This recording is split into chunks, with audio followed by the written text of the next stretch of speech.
Cerita novel Perintah Kaisar Naga bab selanjutnya. Ojo lali subrek, like and comment ya, yuk gasken.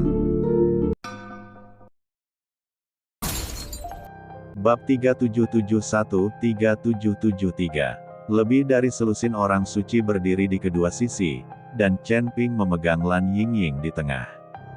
Saat Chen Ping melambaikan telapak tangannya, penghalang formasi muncul dari udara tipis. Ini akan mencegah auranya bocor, dan mereka yang mengejarnya tidak akan dapat menemukannya. Melihat penampilan Lan Yingying yang lemah, Chen Ping mulai melepas pakaian Lan Yingying. Ketika banyak orang suci melihat ini, mereka sedikit malu sejenak. Binglu sedikit bingung dan berkata, "Tuan Chen, mengapa Anda melepas pakaian Anda saat Anda sedang menyembuhkan saudari Yingying?"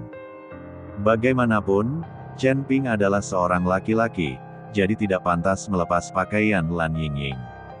Chen Ping melirik Binglu, lalu berkata, "Ayo dan sentuh dia."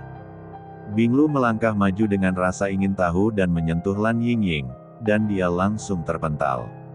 Panas sekali. Tubuh Lan Yingying terasa seperti terbakar, sama sekali bukan panas, tapi panas. Jika pembakaran terus berlanjut seperti ini, seluruh organ dalam akan terbakar habis, dan meridian tubuh juga akan terbakar. Apa yang terjadi? Jelas sangat dingin di sini. Mengapa tubuh Suster Yingying begitu panas? Petik 2. Suster Yingying juga berlatih keterampilan berbasis es. Jika dia terus terbakar seperti ini, seluruh tubuhnya akan hancur. Embun Es ditanyakan dengan bingung. Dia terluka oleh binatang awan yang menginjak salju, tubuhnya lemah, dan dia memaksakan diri untuk berlari jauh. Itulah mengapa dia seperti ini. Jelas Chen Ping. Binatang awan yang melangkah salju juga tertutup udara dingin. Jika ia terluka oleh binatang awan yang melangkah salju, ia seharusnya tertutup es. Kata Binglu, justru karena terluka oleh hawa dingin maka fungsi tubuh akan bekerja keras menghilangkan panas untuk menjaga kerja organ tubuh. Kata Chen Ping sambil melepas Lan Yingying, pakaiannya, dan akhirnya dia telanjang. Meskipun Binglu tidak tahu apakah yang dikatakan Chen Ping itu benar, mereka ada di sini, jadi mustahil bagi Chen Ping untuk melakukan apapun pada Lan Yingying.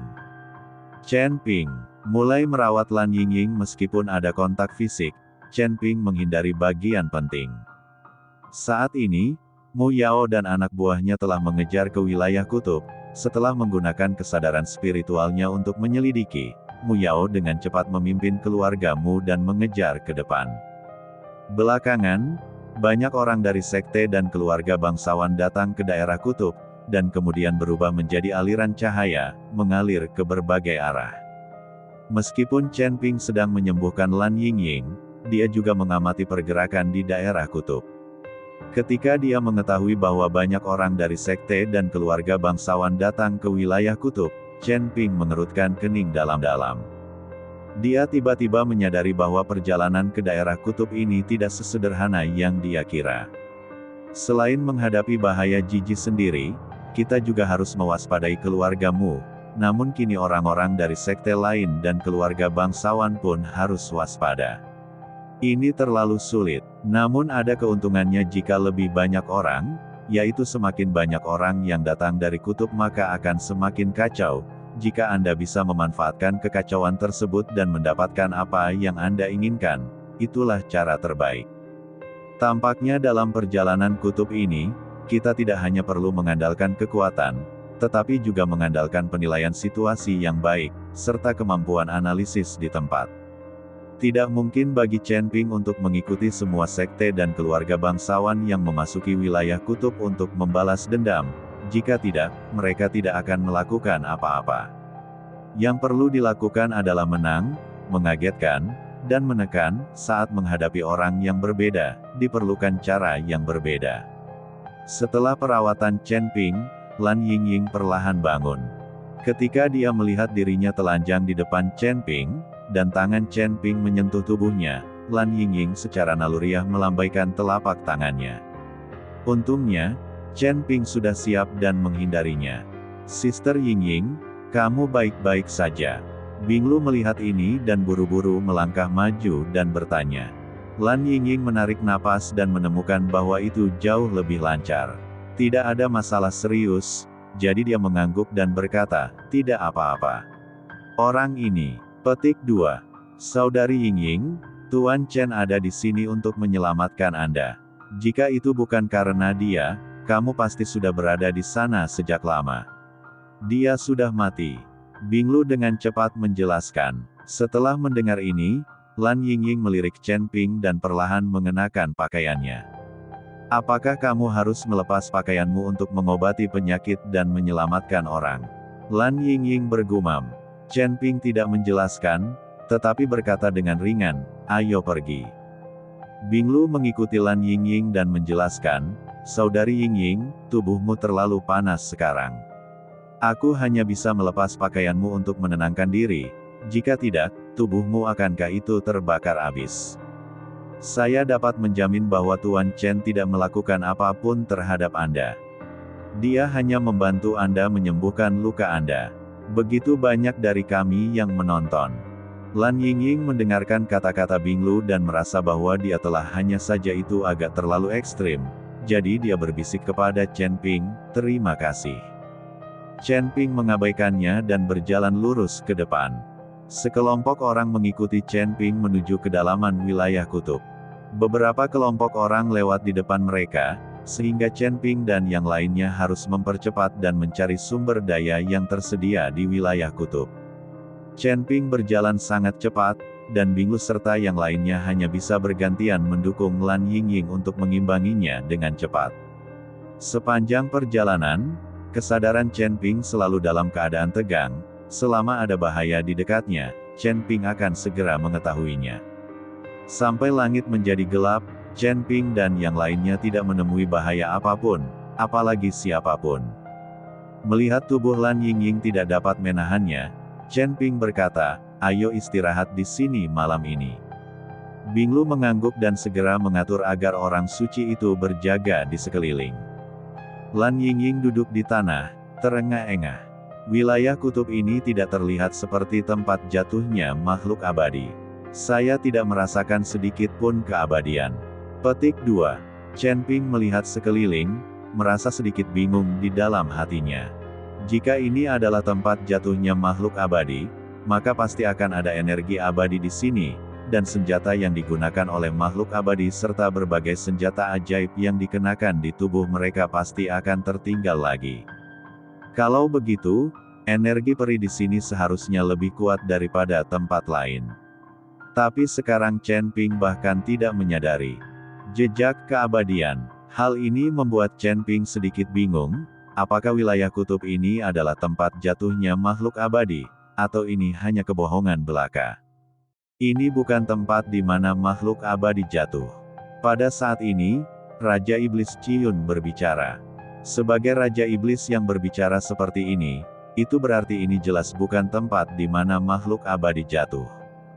Chen Ping tidak mengerti, mengapa penguasa istana Guanghan berbohong padanya. Karena ini bukan tempat jatuhnya makhluk abadi, apa yang kamu lakukan di sini? Chen Ping sangat terkejut. Nak, pernahkah kamu memperhatikan bahwa aura di sini sangat kacau, dan bahkan seluruh ruangan pun terdistorsi? Ada medan magnet yang terlalu kuat di sini. Jika kamu ingin terbang tinggi di sini, aku khawatir itu akan terjadi. Sulit, kata Red Cloud Demon Jun. Setelah mendengar ini, Chen Ping mengerutkan kening, lalu melompat. Begitu tubuhnya terbang, dia merasakan hisapan besar menariknya ke bawah. Chen Ping jatuh dengan cepat, matanya semakin bingung. Awalnya mereka tidak memilih terbang karena takut targetnya terlalu jelas. Sekarang di sini, mereka mungkin tidak bisa terbang meski mereka mau.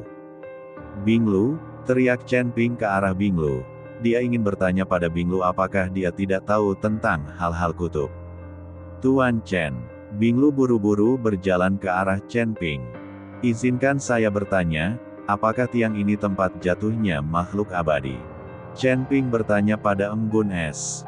Binglu tertegun, lalu menggelengkan kepalanya dan berkata, tidak. Petik 2. Tidak. Chen Ping tidak menyangka Binglu akan begitu jujur, dan berkata dengan marah, jika tidak demikian, mengapa Tuan istanamu memberitahu saya bahwa ini adalah tempat di mana makhluk abadi jatuh? Izinkan saya mengajak Anda berburu harta karun dan sumber daya. Tuan Chen, jangan marah. Sebenarnya, penguasa istana tidak menipu Anda dalam masalah ini, tetapi istana Tuan menipu orang lain. Sejujurnya, Tuan Chen, tidak ada harta karun abadi di daerah kutub ini, hanya berbagai batu kutub. Batu kutub jenis ini adalah sumber daya yang sangat penting bagi istana Guanghan kita. Petik 2. Tentu saja, batu kutub jenis ini adalah sangat penting bagi keluargamu. Ini juga merupakan sumber daya yang sangat penting, karena batu tiang semacam ini berguna bagi orang yang berlatih keterampilan es. Petik 2. Setelah mengetahui bahwa ada batu tiang di daerah kutub, keluargamu bekerja sama dengan istana Guanghan kami dan ingin menemukannya bersama, lalu mendistribusikannya. Hanya saja keluargamu lebih kuat dari istana Guanghan kami, dan keluargamu telah datang ke istana Guanghan kami untuk menjadi penatua, yang jelas-jelas tidak percaya. Alasan mengapa pemilik istana menyebarkan berita ini adalah karena wilayah kutub itu abadi. Tanah kejatuhan adalah untuk menarik lebih banyak orang untuk datang ke wilayah kutub, dan juga untuk menemukan lebih banyak biksu untuk membantu kami di istana Guanghan. Petik 2. Karena hanya jika wilayah kutub berada dalam kekacauan, istana Guanghan kita akan memiliki peluang. Selama kita menemukan sumber batu kutub, kita di istana Guanghan tidak perlu lagi melihat wajah orang-orang. Binglu berkata dengan suara yang jelas. Chen Ping menatap Binglu dengan tatapan kosong, jelas Binglu sudah mengetahui segalanya sejak lama, dan jika dia berani menceritakan semuanya pada dirinya sendiri, dia pasti telah diinstruksikan oleh kepala istana. Sekarang kita telah mencapai titik ekstrim, banyak sekte dan keluarga bangsawan telah tertipu, jadi tidak perlu menyembunyikannya dari Chen Ping. Chen Ping sekarang memahami bahwa meskipun dia tidak muncul di istana Guanghan dan tidak membunuh Mukui, istana Guanghan dan keluargamu cepat atau lambat akan runtuh. Datang ke sini hanyalah kesempatan bagi istana Guanghan untuk berselisih dengan keluargamu sebelumnya. Batu tiang apa ini? Chen Ping bertanya. Binglu menggelengkan kepalanya, entahlah, aku belum pernah melihatnya. Tuan istana secara tidak sengaja menemukannya di tempat ini. Petik 2. Saat itu, Tuan istana terluka parah dan harus memulihkan diri dalam waktu yang lama. Chen Ping sedikit terkejut ketika mendengar ini, pemilik istana-istana Guanghan adalah seorang biksu Mahayana. Jika dia terluka di daerah kutub, bukankah itu berarti biksu seperti mereka datang ke alam kesengsaraan akan mati? Binglu melihat keraguan Chen Ping dan dengan cepat menjelaskan, Tuan istana terluka saat itu karena dia secara keliru memasuki wilayah perbatasan yang kacau. Daerah kutub ini adalah wilayah perbatasan. Petik 2. Dan wilayah perbatasan ini tidak memiliki karakteristik dan hambatan yang jelas. Jika Anda tersesat ke dalam kekacauan perbatasan, kamu mungkin akan mati. Tuan istana berkata bahwa dia baru saja tersesat beberapa langkah dan nyaris tidak bisa melarikan diri.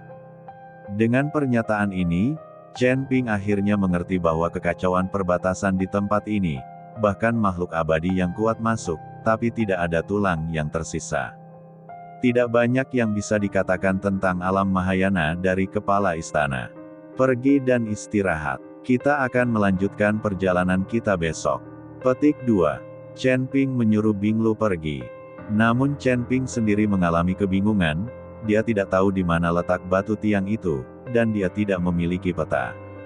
Di mana menemukannya di tengah salju putih yang luas. Jika itu adalah tempat jatuhnya makhluk abadi, Anda juga dapat menemukan lokasi pastinya berdasarkan intensitas energi abadi. Sekarang mereka belum mengetahui apa itu batu ekstrim, apalagi aura batu ekstrim tersebut, di mana mereka bisa menemukannya. Tepat ketika Chen Ping sedang kebingungan, Raja Iblis Ciyun berkata, batu kutub seharusnya disebabkan oleh medan magnet. Untuk menemukan batu kutub, kamu hanya perlu mencari tempat dengan medan magnet terkuat. Petik 2. Medan magnet. Chen Ping mendengarkan. Setelah mendengarkan Raja Iblis Ciyun, dia mulai mengobrak-abrik cincin penyimpanan. Chen Ping tidak tidur malam itu dan mulai membuat sesuatu untuk menemukan medan magnet. Chen Ping dan yang lainnya hanya dapat mendeteksi objek di sekitarnya dan merasakan aura di sekitarnya dengan kesadaran spiritual mereka, tetapi medan magnet tidak dapat mendeteksinya. Kini kita hanya bisa mengandalkan peralatan untuk menemukan tempat dengan medan magnet terkuat. Saat hari mulai terang, Chen Ping sudah memiliki 2 batang logam lagi di tangannya. Ujung batang logam dibuat tajam.